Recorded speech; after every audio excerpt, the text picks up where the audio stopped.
एक है मूसा और दूसरा है पौलुस। और आप देख सकते हैं कि दोनों को परमेश्वर ने एक ही तरीके का दर्शन दिया, इसको भी रोशनी और इसको भी रोशनी। फर्क इतना है कि वहां यहोवा था और यहां पर यीशु है। क्या बात है, कभी देखा था ऐसा? कभी ऐसा लॉजिक लगाया था? Praise God. सी दिस, वापस कहता हूं, एक मूसा जिसको रोशनी दी आग में, दूसरा वो यहोवा था, और दूसरा पौलुस जिसको रोशनी दी यीशु ने। और दोनों से परमेश्वर ने एक ही बात करी कि बेटा सेवा कर, सेवा कर, सेवा कर।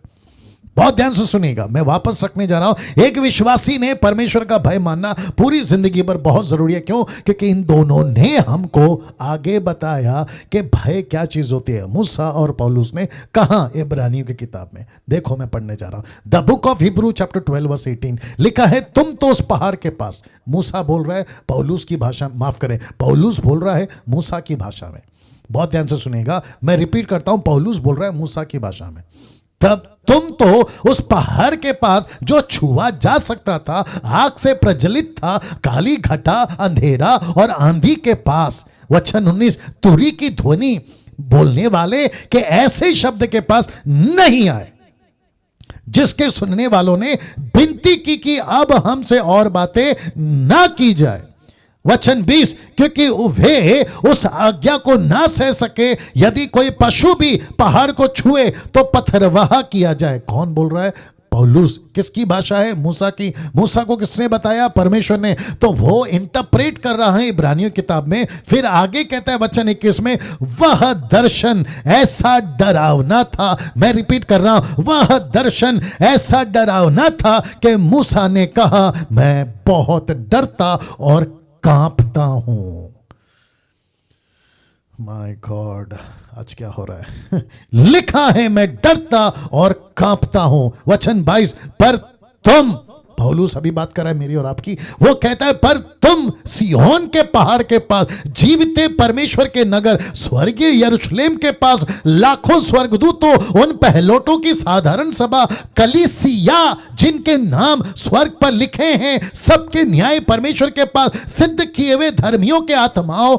और वचन 24 कहते हैं, नई वाचा के मध्यस्थ यीशु और छिड़कावे के उस लहू के पास आए हो। मैं रिपीट करता हूं, आए हो। और कहता है जो हाबिल के लहू से उत्तम बातें करता है, तो लिखा 25 में, सावधान, लिखा है सावधान रहो, उस कहने वाले से मुंह ना फेरो, क्योंकि वे लोग जब पृथ्वी पर के चेतावनी देने वाले से मुंह मोड़कर ना बच सके, तो हम स्वर्ग पर से चेतावनी करने वाले से मुंह मोड़कर क्यों कर बच सकेंगे। वचन 26, उस समय तो उसके शब्द ने पृथ्वी को हिला दिया, पर उसने यह प्रतिज्ञा की है कि अब एक बार फिर केवल पृथ्वी को नहीं वरन आकाश को भी हिला दूंगा। और फिर वचन 27 नहीं पढ़ रहा हूं, 28 पढ़ रहा हूं, लिखा है, इस कारण हम उस राज्य को पाकर जो हिलने का नहीं, उस अनुग्रह को अनुग्रह के हाथ से जाने ना दे, जिसके द्वारा हम भक्ति और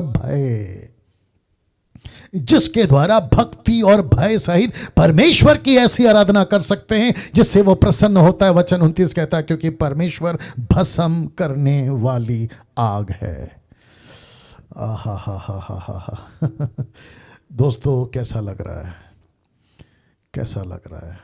मैं समझता हूं कि आपका जो घर जहां पे आप बैठे हैं, क्योंकि मैं अभी शूटिंग रूम में यहां पे जहां पे मेरा भी कमरा है, मेरी हालत खराब हो रही है। अब आप सोच के देखिए वहां पर आपका क्या हो रहा होगा। Amazing, amazing. बस फर्क इतना है कि मेरे आंखों को मैं रोक रहा हूं, फर्क इतना है कि मेरी आंखों को मैं रोक रहा हूं। जीसस, ऐसा लिखा है, परमेश्वर भस्म करने वाली आग है। पॉइंट 5, क्योंकि मेरे पास वक्त नहीं है, लिखा है परमेश्वर सामर्थ्य, God is power, God is power. कहां लिखा है? यिर्मयाह की किताब उसका 10 का पारा कहता है, the book of Jeremiah chapter 10 verse 12 लिखा है, उसी ने पृथ्वी को अपनी सामर्थ्य से बनाया, उसने जगत को अपनी बुद्धि में स्थिर किया, आकाश को अपनी प्रवीणता से तान दिया। जब वह बोलता है तब आकाश में जल का बड़ा शब्द होता है, पृथ्वी की छोर से वह कोहरे को उठाता है, वह हर्ष के लिए, माफ करे, वह वर्षा के लिए बिजली चमकाता और अपने भवंडर में से पवन चलाता है। और इसी को परमेश्वर यीशु मसीह क्या कहते हैं? देखो मत्ती 22 का 29 में, यीशु ने उन्हें उत्तर दिया कि तुम पवित्र शास्त्र और परमेश्वर की सामर्थ को नहीं जानते, इस कारण भूल में पड़ गए हो। परमेश्वर की ताकत को तुम नहीं जानते, शास्त्री फरीसी को कह रहा है। भजन संहिता 71 का 18 क्या कहता है देखो, लिखा है, इसलिए हे परमेश्वर जब मैं बूढ़ा हो जाऊं। कौन? लेखक कहता है, और मैं अभी डैनियल राज कह रहा हूं, और जितने आप लोग जो बाइबल टीचर पास्टर है, आपको भी कहना है। क्या कहना है? इसलिए हे परमेश्वर जब मैं बूढ़ा हो जाऊं। निर्जला जी आप भी सुनिएगा, लिखा है हे परमेश्वर जब मैं बूढ़ा हो जाऊं। तो आप जब बुढ़ी हो जाएं, और जितने लोग जो सुन रहे हैं बुढ़ा बुढ़ी हो जाए, मेरे बाल पक जाए, मतलब मेरे बाल सफेद हो जाए, तब भी तू मुझे ना छोड़, तब भी तू मुझे ना छोड़। क्यों? जब तक मैं आने वाली पीढ़ी के लोगों को तेरा बाहुबल और सब उत्पन्न होने वालों को तेरा पराक्रम ना सुना दूं। ओहो हो। Can you believe this? मेरी मजबूरी है कि आज मेरा टाइम जा रहा है, बहुत मेरी मजबूरी है, नहीं तो मैं इसको मंगलवार तक नहीं रख सकता। बहुत लंबा गैप हो जाएगा, बहुत लंबा गैप हो जाएगा। बहुत ध्यान से सुनिए, जितने भी मसीह मंथन के पेज चलाते हैं लैंग्वेज के हिसाब से, आप सबको डीटी स्टार्ट करनी है आफ्टर 3 मंथ्स। तो मैं रिक्वेस्ट करता हूँ, ये वचन आपको अभी मजबूत करेगा। क्या लिखा है देखिए, लिखता है कि मैं जब बूढ़ा हो जाऊँ, मेरे बाल पक जाए, तब भी तू मुझे ना छोड़ना। क्यों? क्योंकि आने वाली पीढ़ी के बच्चों को, आने वाले पीढ़ी के लोगों को मैं तेरा बाहुबल बता सकूं, तेरी ताकत बता सकूं, तो कितना महान है ये बता सकूं। मैं जितने लोग अभी जुड़े हैं ना, हिंदी, तेलुगु, तमिल, मराठी, गुजराती, नेपाली, I mean, जो यूट्यूब पे देख रहे हैं, सर आपको भी तैयार होना है। अगर आप डीटी में नहीं हो तो भी मैं कह रहा हूं, आपको परमेश्वर के बाहुबल को बताना है। बाहुबल, उसकी ताकत को बताना है, उसके पराक्रम को बताना है। क्योंकि बहुत सारे मूर्खों ने पत्थर और लकड़ी और प्लास्टिक, सोना चांदी को ईश्वर बना दिया है, लेकिन ये परमेश्वर पता नहीं कहां चला गया उनके लिए।